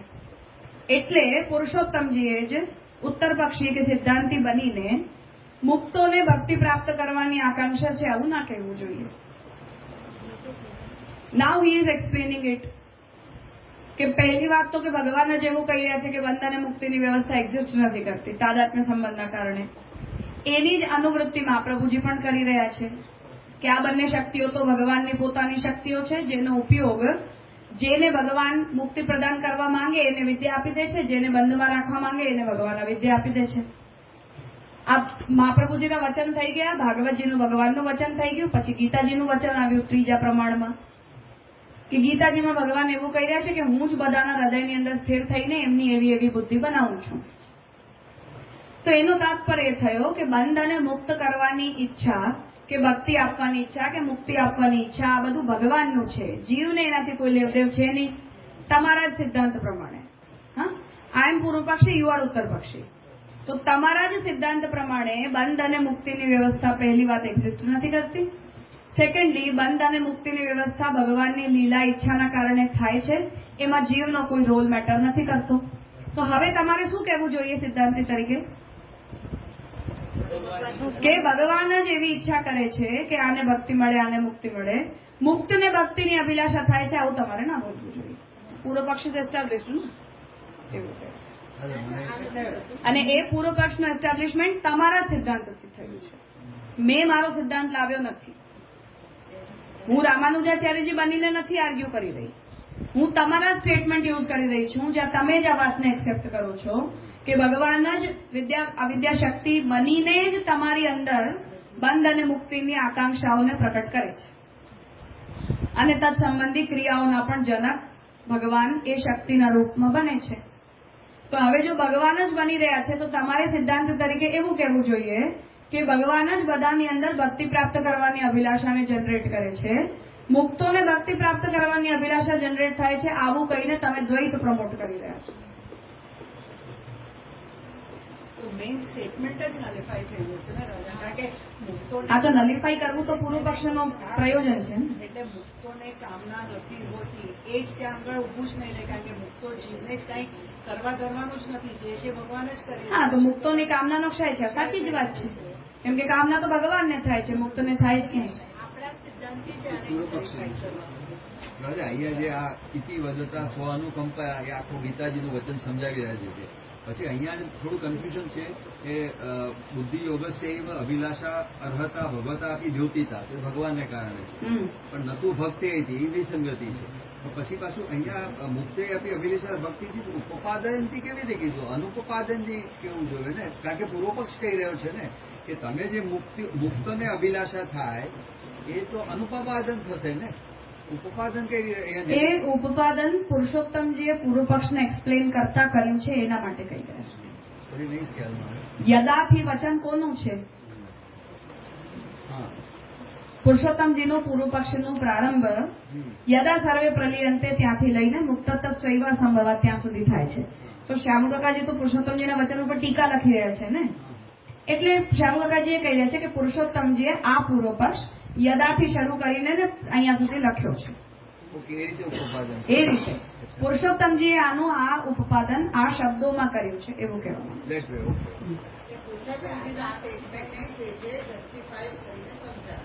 પુરુષોત્તમજી શું કહેવા માંગી રહ્યા છે કેમ કે હી ઇઝ રાઇટિંગ ટીકા, એમનો નથી ઓપિનિયન, આ શ્યામકાકાજીનો નથી ઓપિનિયન. આ આટલા શબ્દોમાં આ 4 લાઈનમાં પુરુષોત્તમજી આવું કહેવા માંગી રહ્યા છે એને કન્ક્લુડ કર્યું છે.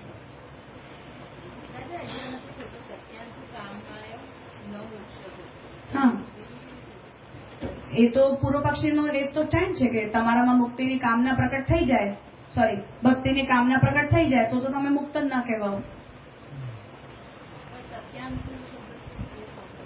સત્યંતુ એવું થાય તો મોક્ષ સત્યાંતુ, જો તમે મુક્તિને પ્રાપ્ત કરાયેલા છો તો કામનાયામ ના મોક્ષ, તો પણ જો તમને કામના થઈ ગઈ તો એનો મતલબ એ છે કે તમે મુક્ત જ નથી. એટલા માટે કહે છે કે મુક્તો આ કામના પછી તમે આ કામના તો ભગવાનને થવી જોઈએ એવું તમારે લખવું જોઈએ. કેમ કે તમે કોઈ સિદ્ધાંતને પ્રમોટ કરો છો કે બધી ઈચ્છા ભગવાનની ઈચ્છા હોય છે, જીવની નથી હોતી, તો પછી તમે અહીંયા જીવ તરફથી કેમ અભિલાષાને પ્રૂવ કરવા માંગો છો? તમારે સિદ્ધાંતિ તરીકે એવું કહેવું જોઈએ કે ભગવાનને આ જીવને ભક્તિ આપવાની ઈચ્છા થાય છે. પુષ્ટિ માર્ગી છો ને તમે, અનુગ્રહની કોલર અપ છે તમારી, તો પછી જીવ શું કામ જીવ વચ્ચે આવે જ શું કામ? અનુગ્રહ વચ્ચે આવવો જોઈએ એવું કે છે. પણ સરસ એને કાઢ્યું ને આપણા વચનો. હા હા, તો કાઢ્યું ને, તો એક તો કાઢવાનું. માન્યતા કરતું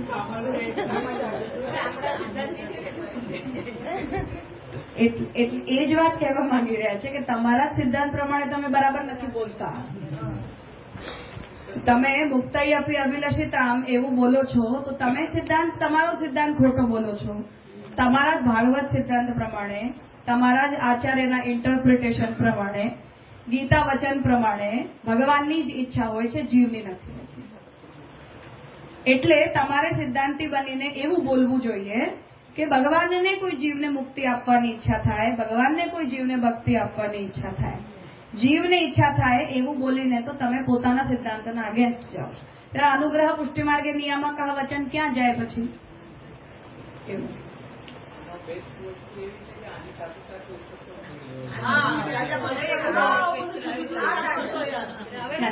એટલા બધા ફ્લો બ્રેક ના થાય. ખરેખર પણ આ એવું લેવાની આ પ્રમાણે સસ્પેન્ડ થઈ ગયું ના એમ નહીં પણ આ જ પ્રમાણે આ જ આના ટર્મ્સ પ્રમાણે યાદ નથી રહેવાનું હવે કેમ કે 4 પક્ષ તમે ક્લેરિફાઈ કરશો તો આ ભૂલી જવાશે આપને માટે બહુ ઈઝી છે અમારા માટે બહુ તકલીફ. અરે તો આવો પૂર્વ પક્ષ શ્યામુ કાકા જે લખ્યો ટીકાની અંદર એને પોઈન્ટ્સમાં નોટ કરું લો. સાચી વાત છે આપની. હા તો આજે બપોરે કરી લો ને એને, પછી ના ભૂલાય.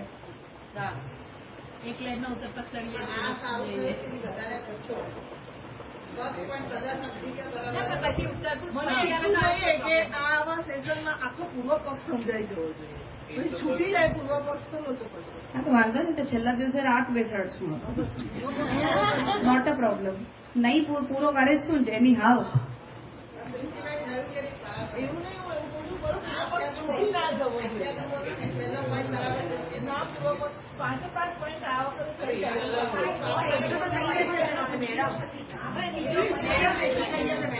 પછી ઉત્તર પક્ષ સમજાવે રાજાને જેમ રહેવું હોય એટલે થઈ જશે, થઈ જશે. પછી ઉત્તર પક્ષ સમજાવતો આખો ગ્રંથ તો પૂરો કરીએ તો પછી તમે રોકાવ 10 દિવસ તો કરતા રહીએ. મને થોડી ઉતાવળ થાય. આ તો પછી ઉત્તર પક્ષ બિલકુલ છૂટી જશે. સમજ જ નહીં પડે ઘરે આવે તો ખબર પડે. પૂર્વ પક્ષમાં આપણે પહેલા પોઈન્ટમાં આટલા ટોપિક જોયા, એને નોટ કરો, લખી દો. પછી આ સેશન 3 દિવસ ચાલશે. એમાં પૂર્વ પક્ષ સમજ્યા. હવે તો ઉત્તર શું છે એના માટે સસ્પેન્સ રાખો. આજે પૂર્વ પક્ષની રિવિઝન કરો ને તો 1.5 મહિનો બેસીને. રાજા એટલીસ્ટ પુરુષોત્તમજીનો ઉત્તર પક્ષ તો કરી દેવો જોઈએ. અરે બધું જ એક વખતમાં એવી રીતે કેમ થઈ જાય? ભક્તિ રસા તો આજ 1 વર્ષમાં પૂરું કર્યું છે આપણે. આપણે મહાફેરીને જોઈ લેવાનું ઉત્તર પક્ષો. અરે તો જ્યારે નેક્સ્ટ સેશન આપણે કરીએ ત્યારે આનું રિવિઝન કરવાનું, એના પોઈન્ટ્સને નોટ કરી લો ને કે 5 પૂર્વ પક્ષમાં આપણે આટલી આટલી આર્ગ્યુમેન્ટ જોઈ છે તો યાદ રહે, કેમ ના રહે? એવું નથી કે એમનું એવું કેવું છે આજે પૂર્વ પક્ષ ઉત્તર પક્ષ બધું જ કમ્પ્લીટ કરી એટલીસ્ટ પુરુષોત્તમજીનું નહીં આપણે ખબર. હા પણ હું જે કહી રહી છું ને હું એ જ કહું છું કે પછી પ્રોબ્લેમ એની અંદર એ છે કે પૂર્વ પક્ષની ઇનકમ્પ્લીટ અન્ડરસ્ટેન્ડિંગ હોય એની અંદર. એટલે પછી એ હોય કે મૂળ ગ્રંથને એક વખત આપણે ભણ્યો, પછી ટીકાથી જે ગ્રંથને બીજી વખત ફરી ભણ્યો. આ પ્રોસિજર આપણે લાસ્ટ ટાઈમ એડોપ્ટ કરી હતી ભક્તિ રસ માટે, કે ફ્રેશર તરીકે આવો ને નવો ગ્રંથ આપણે ભણી રહ્યા છીએ શ્યામ કાકાજીની ટીકામાં, એવું જ મગજ ચાલે. સારું રહે ને. મને તો એવું બધાને પોતપોતાની સ્ટાઇલ છે. તમે વોટિંગ કરાવો ને. અરે નેક્સ્ટ ગ્રંથમાં નવો વોટ કરશું, એમાં શું છે? રાજા પેલો પૂર્વ પક્ષ તો ને એનો ઉત્તર પક્ષ ભેગા લઈ લો પછી. અરે એવું ના થાય તો કઈ ગ્રંથની ઓત તો ચાલવી જોઈએ ને લેખ. કેમ કે પ્રત્યેક ઉત્તર પક્ષ છે એ ખાલી એકનો ઉત્તર પક્ષ નથી, 5 નો ઉત્તર પક્ષ છે.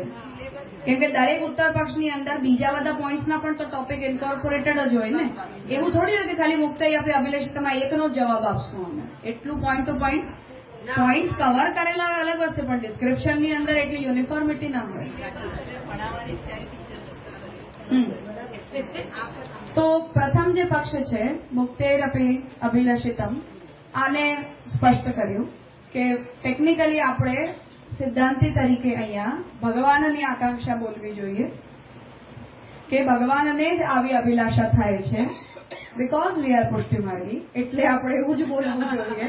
એવો પૂર્વ પક્ષીનો આક્ષેપ છે કે તમે જીવ પુરુષાર્થ ઉપર ના નાખો, ભગવાનની ઈચ્છા ઉપર નાખો આ વાતને, તો બરાબર કહેવાય. એટલે પુરુષોત્તમજીને જે જસ્ટિફાય છે, પુરુષોત્તમજીનો પૂર્વ પક્ષ છે હા. જે આ રીતે જસ્ટિફાય બિલકુલ. આ પૂર્વ પક્ષ. હવે દ્વિતીય પૂર્વ પક્ષ છે અતિશયિત અનુગ્રહાત પ્રાપ્યામ, ખ, કે ભગવાનના અતિશય અનુગ્રહથી જ જે ભક્તિ મળી શકે એવી છે. આ બીજો પોઈન્ટ છે. હવે જે પૂર્વ પક્ષની પ્રોબ્લેમ છે, જેન્યુઇન પ્રોબ્લેમ, કે આ બીજો પોઈન્ટ પહેલા પોઈન્ટને નેગેટ કરે છે. વદતો વ્યાઘાત છે કે એકમાં આપણે એવું કહીએ કે મુક્તોને પણ ભક્તિની અભિલાષા થાય છે, તો સિદ્ધાંતતઃ જીવને ક્યારે પણ કોઈ અભિલાષા જનરેટ જ નથી થતી.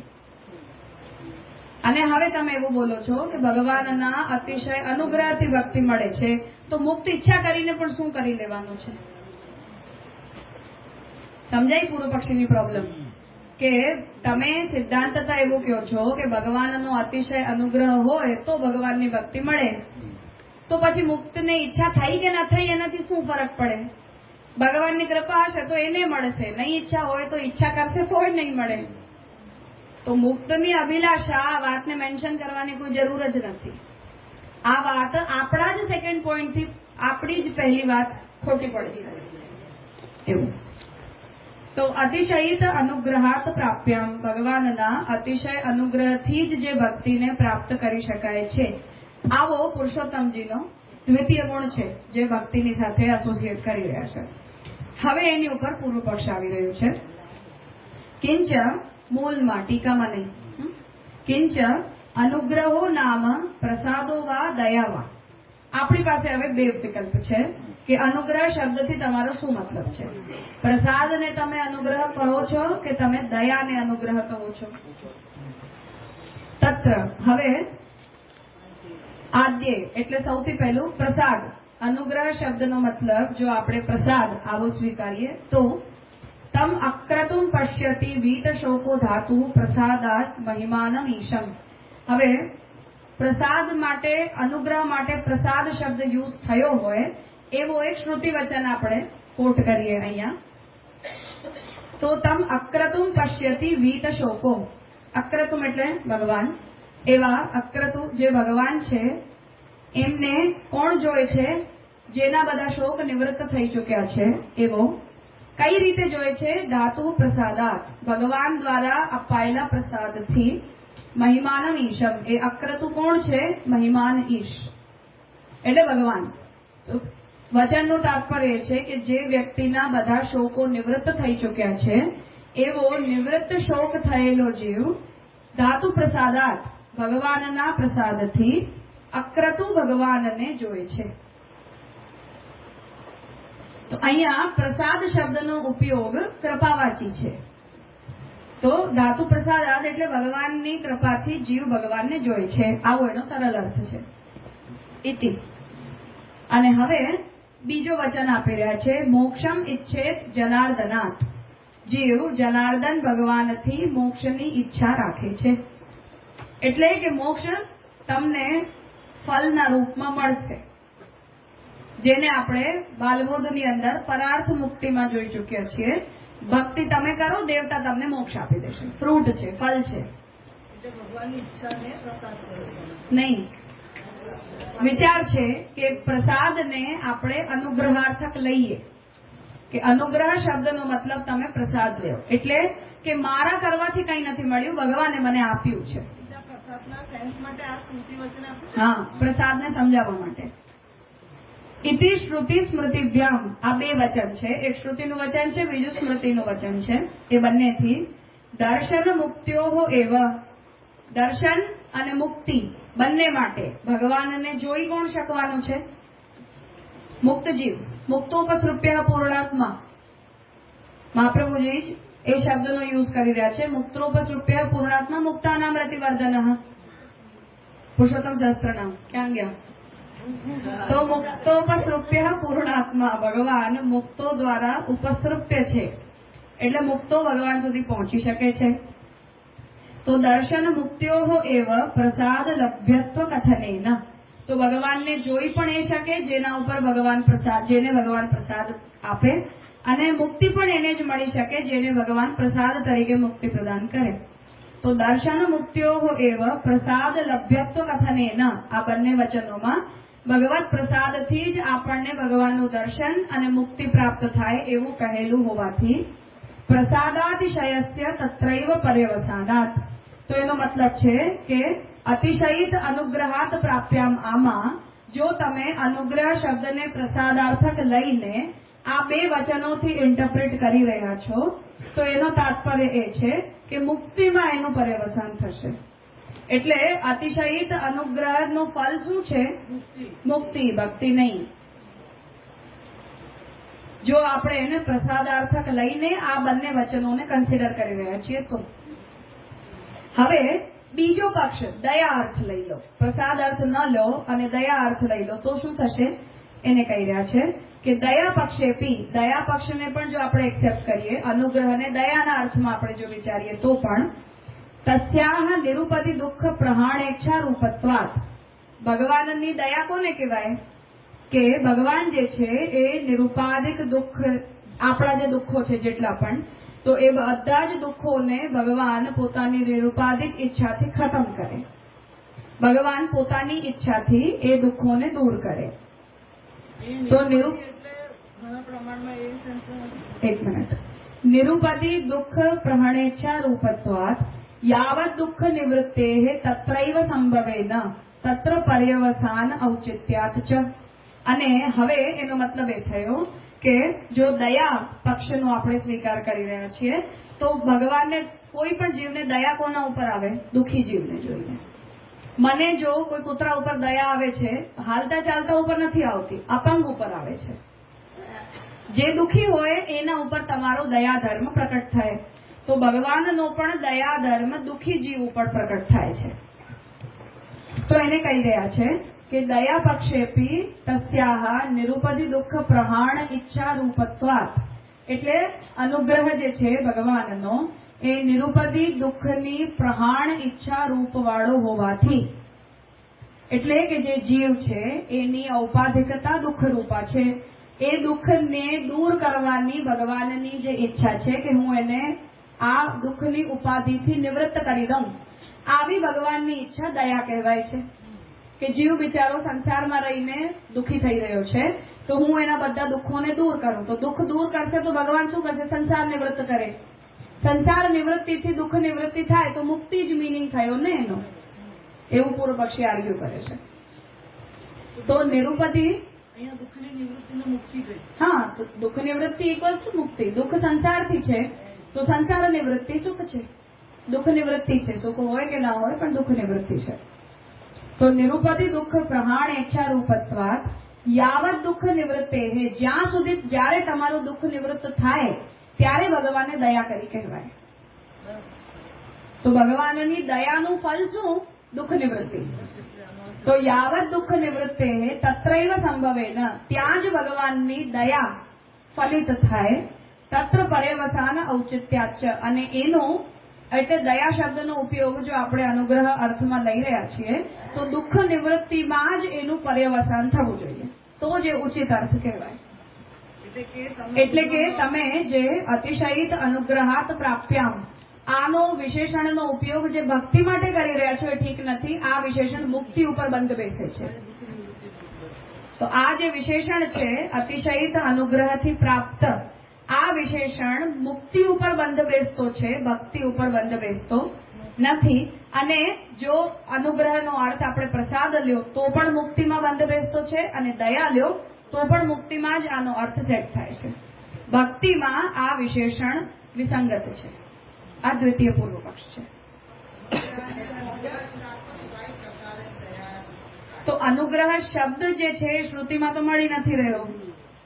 શ્રુતિમાં આ શબ્દો મળી રહ્યા છે. તો આ શબ્દોથી ત્યાંથી જે અર્થ ગ્રહિત થાય છે એને જ તો આપણે કન્સિડર કરીએ ને. પ્રસાદ અને દયા બંનેથી દુઃખની નિવૃત્તિ છે. હા, એટલે આ મુક્તિમાં પર્યવસિત થઈ રહ્યું છે, ભક્તિમાં નથી જઈ રહ્યું. તમે જે વિશેષણ આપી રહ્યા છો એ મુક્તિમાં જશે, ભક્તિમાં નહીં જાય. એટલે પૂર્વ પક્ષ કયે ખોટું કયે ખોટું એવું કે છે. એ તો આખો શ્લોક જ ખોટો એવું જ કહેવા માંગે છે ને. ધીરે ધીરે બધું 5 ખોટા એવું જ તો કે છે. રિપ્લેસમેન્ટ જોઈએ છે એને કે પહેલો એ વિશેષણ સુધારો, હવે બીજો એ વિશેષણ સુધારો. એટલે હરિભક્તિના આ જે બધા વિશેષણ છે એ બંધ બેસતા નથી, બીજાના છે ને ભક્તિમાં. હા, એને તમે ભક્તિમાં વાપરી રહ્યા છો, યુઝ કરી રહ્યા છો. એટલે ભગવાન એ ઉપાધિને નિવૃત્ત કરવાની ઈચ્છા કરે. તો ઉપાધિ દુઃખ છે તો ભગવાન નિરુપાધિ ઈચ્છા પ્રકટ કરે, મતલબ કે તમારી ઉપાધિઓને નિવૃત્ત કરવાની આકાંક્ષા પ્રકટ કરે. એટલે મોક્ષ સાથે સેટ થાય. એટલે મોક્ષ સાથે જોડાય છે, ભક્તિ સાથે નહીં.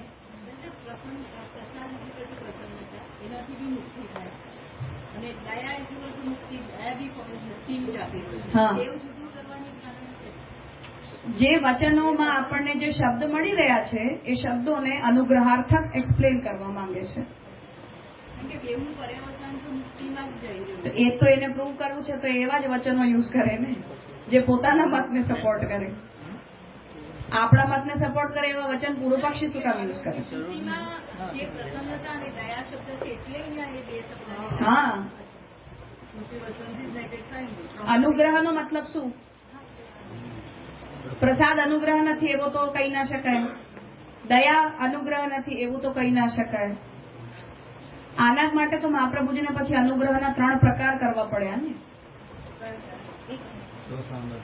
ભગવાનનું નિસાધન જીવ વિષયક, સુસાધન જીવ વિષયક અને દુષ્ટ સાધન જીવ વિષયક. અનુગ્રહ 3 છે. કેમ કે એકબીજામાં જાય તો સમસ્યા થાય છે ને.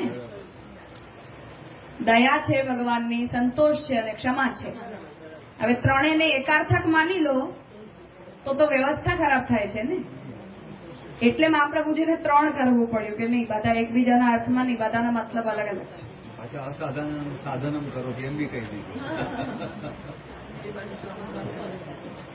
થયો દ્વિતીય પક્ષ ક્લિયર? તો દ્વિતીય પક્ષથી તાત્પર્ય એ છે કે એ મુક્તિમાં આ લક્ષણ જાય છે તમારું.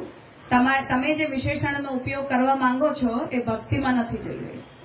શ્રુતિએ આ બધા કન્સેપ્ટ મુક્તિના સંદર્ભમાં સમજાવ્યા છે. ઠીક છે, તો સમય થયો છે, અત્યારે રાખીએ.